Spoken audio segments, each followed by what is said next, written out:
Now you know how I feel. So where's Nite? Oh.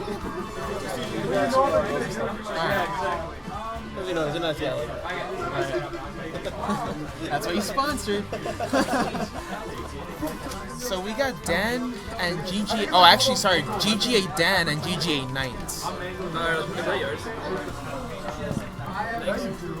So this will be an interesting matchup too.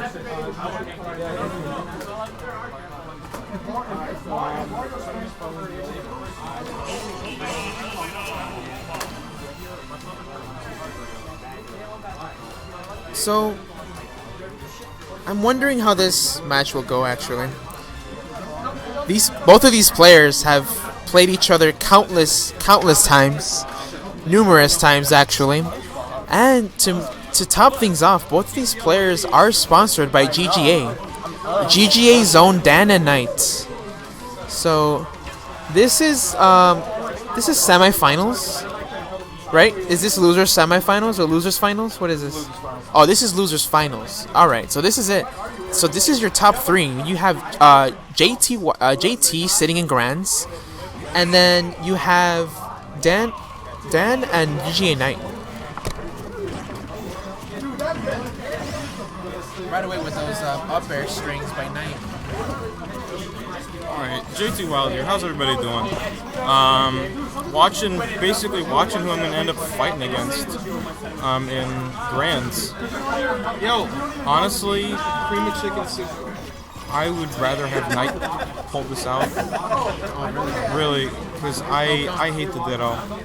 I really just dislike the Ditto. I mean, I would rather fight Rosa, a matchup that I feel like I've just now become comfortable in recently, than fight the Ditto, because the Ditto is just rough. I would have to agree with you on the Ditto part. I hate Luigi Dittos. Those are just terrible.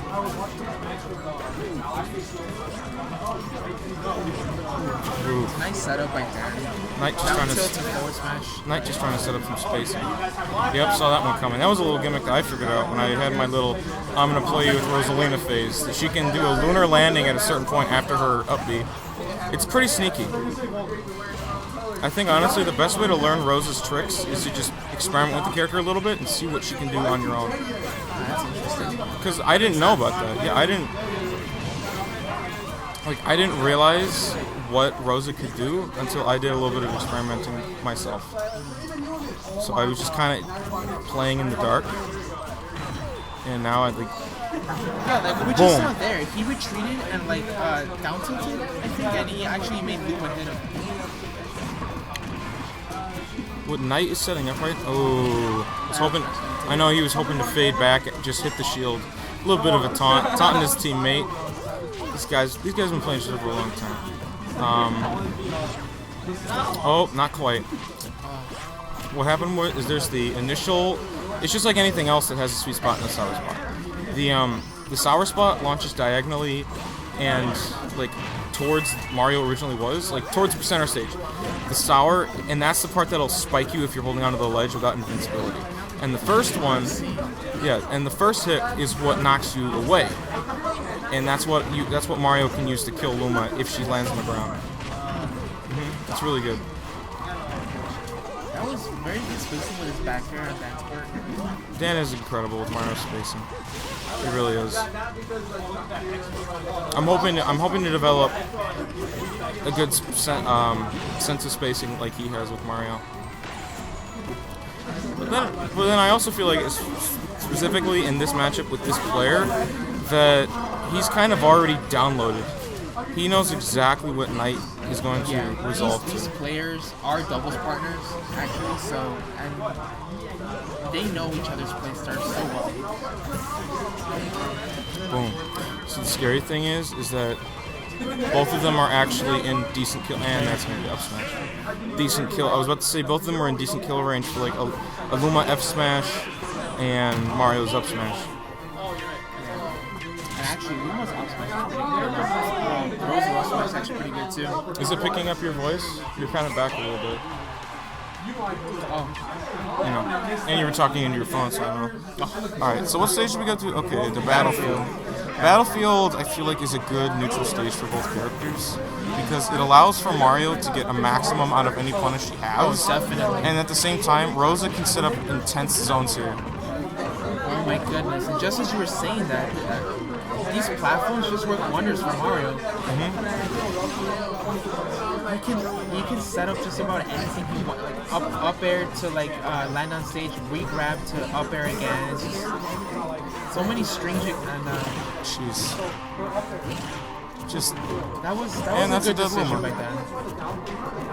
He has the lead and might as well take He's up the got Luma. he's got Nite's number right now.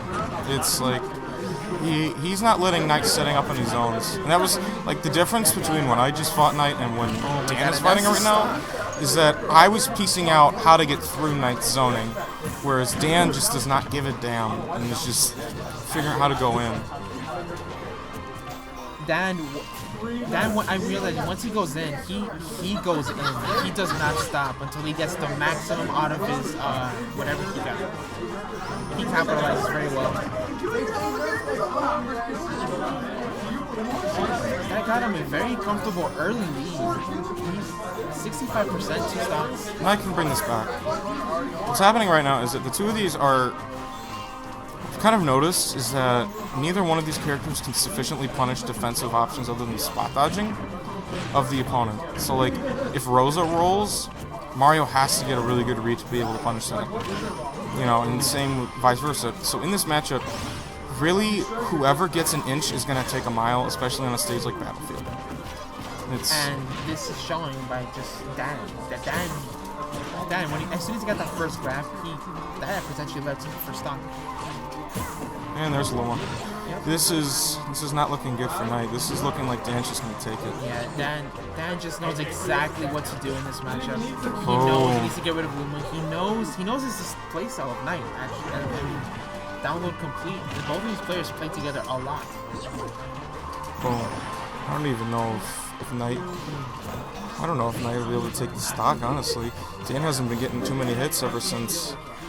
He's been at 110 for a while, and he didn't actually get that much damage in on this stock taken to him. This is game 2, right? Yeah, this is game 2 on Battlefield. 2 out of best of 3. Best of 5. Who's this fighting? Best of 5. He's best of 5. Okay. Boom. So, like, I'm seeing a lot of mistakes a lot of like really blatant mistakes that Nite wasn't making against me that he's making against Dan right now. Like, I think Nite is kind of scared to fight Dan at this point. Like, you know what, it might just, I mean, he's at a really high percentage, so he might just be getting a little nervous, so he might... The entire time, though, like...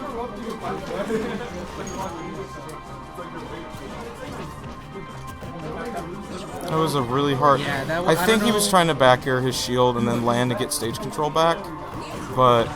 He ended up fairing, and he didn't get punished hard, but he, you know... It's still a punish. Yeah. Dan knows that he didn't mean to do it. We all know that he didn't mean to. Or that was just the craziest mix-up that any of us have ever seen. 20XX. And that's going to be it. Nite struggles to get back on stage and just double taunting his partner for no real reason. I mean, I would have too. Being part of somebody taking a... I don't even know if I taunt. I don't even know if I taunt. You see, here's the thing. When I taunt, I don't even realize I'm doing it. It's like, when I... Oh, Dan's just screwing with Nite, confirmed. When I taunt, I don't even mean to. It's just kind of like, oh, I just styled on you. Here's my hat. So that deserves a taunt. Yeah. Let's see. So we're going game 3. Going Smash Bros. Interesting. Nite's counter pick? Just the guy who didn't get a place tonight. I think there's supposed to be another back air, and it was a fair. Up air. Up air. Up smash. Nite didn't opt to go for another up air. Because that was the first time Dan had air dodged in this entire set after being up aired once. So Dan actually conditioned Nite to not even bother trying to go for that punish. That was very, very good. And in a best of 5, you have the opportunity to condition yourself. Absolutely. That's definitely more than enough time to condition your opponent doing something you want to do. That way, later on in the match, you can do something else. Ooh. This is actually really even, but Nite is without his Luma. And he's kind of... Ooh. That's not gonna do it. I thought I was gonna see an up smash out of That wouldn't have killed. Oh. Nite just is gonna take that forward air. Dan, surprisingly, Dan will go for that almost every time. Really. Yeah, I'm surprised I didn't see an air dodge from Like Dan isn't even trying to mix up around it. He's not even waiting for a second, then going for a different punish. You know, like sometimes that actually is the better option because maybe that's conditioning, like over time. I don't know. I think that's conditioning over time because he probably conditioned him to air dodge that all the time. So maybe now he mixed it up and he just went for it. I just don't understand. Like, I'm watching Nite and I'm like, he plays. That's it. It's completely different. All right. 3-0. Yeah. Guess I'm gonna. Guess Okay, I'm. so it's like, Yeah. I mean, you got the ditto. Ooh, the ditto. Alright, guys. So we got JT and Dan right now. Mario dittos again? JT Dunks is the best Mario. Yo, are we playing Smash or Mario 3D World? Come on. Oh, it's Dan. Guys, apparently we have the real Dan here. The Dan. Is it the Dan? Dan himself? The Dan himself.